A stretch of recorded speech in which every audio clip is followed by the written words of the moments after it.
இப்படி இங்கே பாரு இப்படி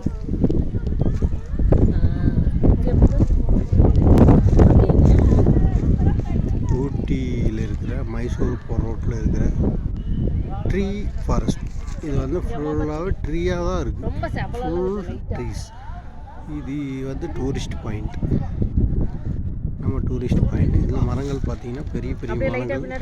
அங்கே பாரு மரத்தை பாரு, லைட்டாக எப்படி திரும்ப லைட்டாக ஷூட்டிங் ஸ்பாட். இதெல்லாம் ஷூட்டிங் ஸ்பாட். ஜூம் பண்ணி காமிட்டோமா? அப்படியே இரு, அப்படியே இரு. இங்கே பாரு கேமரா பாரு, எல்லாம் ஃபுல்லாக மரங்கள். இங்கே நிறைய குரங்குகளும் இருக்கின்றன. குரங்குகளுக்கு நாம் நிறையா வாங்கி தீனி போடலாம். ஃபுல்லாக trees, full trees. This is also a good shooting spot. Can you visit this area?